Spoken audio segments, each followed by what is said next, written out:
Hello friends, ఇవాళ నేను పచ్చి మామిడికాయ పచ్చి కొబ్బరితోని పచ్చడి చేస్తున్నానండి. ఇది పచ్చి కొబ్బరితో చేస్తే చాలా బాగుంటుందండి టేస్ట్. ఇది రైస్లోకి కానీ, చపాతీలోకి కానీ, దోశలోకి కానీ దేంట్లోకైనా బాగుంటుందండి. మీరు కూడా ఒకసారి ట్రై చేసి చూడండి. ఎందుకంటే ఈ మామిడికాయ సీజన్లో అంతా కూడా మనం ఇలా చేసుకున్నాం అనుకోండి, రకరకాలుగా వెరైటీస్ ఎన్నో చేసుకోవచ్చు కదా. సరే, ఇది ఎలా ప్రిపేర్ చేయాలో చూద్దాం ఒకసారి. ఇక్కడ మనకి నేను ఇదిగోండి పచ్చి కొబ్బరి 2 చిప్పలు తీసుకున్నానండి. ఇక్కడ ఇలా సన్నగా కట్ చేసి పెట్టుకున్నాను. ఆ తర్వాత ఒక మామిడికాయ చెక్కు తీసి పైన తొక్క తీసేసి ఇలా నేను చిన్న చిన్న ముక్కలుగా కట్ చేసుకున్నాను. పచ్చిమిర్చి ఒక 15-20 పచ్చిమిరపకాయలు తగినన్ని వేసుకోవాలి. ఒక 7-8 ఎల్లుల్లి రెబ్బెలు, ఇదిగోండి కొద్దిగా పల్లీలు, ఆ తర్వాత టేస్ట్కి సరిపడే సాల్ట్.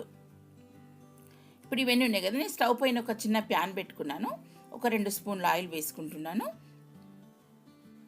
ఈ ఆయిల్ వేడెక్కింది కదా, పల్లీలు వేయించుకుంటున్నాను ఫస్ట్.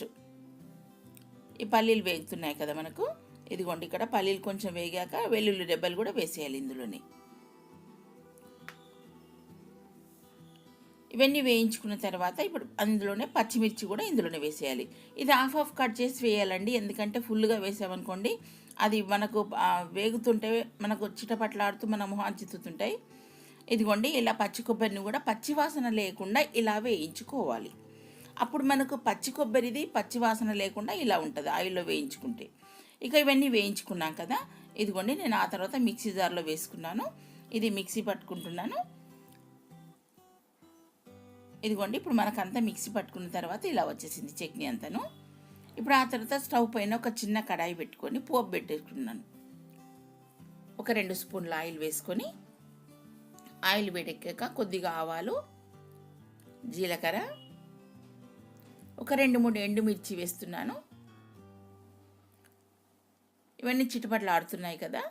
ఇక ఆ తర్వాత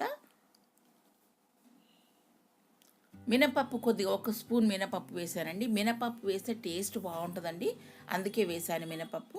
కరివేపాకు రెబ్బలు ఒక 5-6 ఇవన్నీ వేయించుకొని, ఇక మనకి ఇవన్నీ వేగుతున్నాయి పోపు అంతాను. పసుపు కూడా వేసుకొని ఇందులోనే ఇక మనకు పోపు రెడీ అయిపోయినట్టేనండి. కొబ్బరి పచ్చడి మనకు రెడీ అవుతుంది. మీరు కూడా ఒకసారి ట్రై చేసి చూడండి, చాలా బాగుంటుంది. ఇదిగోండి ఇలా పోపు వేసేసుకున్నాను. ఎంత చక్కగా ఉన్నది చూడండి, కలర్ఫుల్గా చాలా బాగుంది కదా. ఒకసారి మీరు కూడా ట్రై చేసి చూడండి. Okay friends, thank you.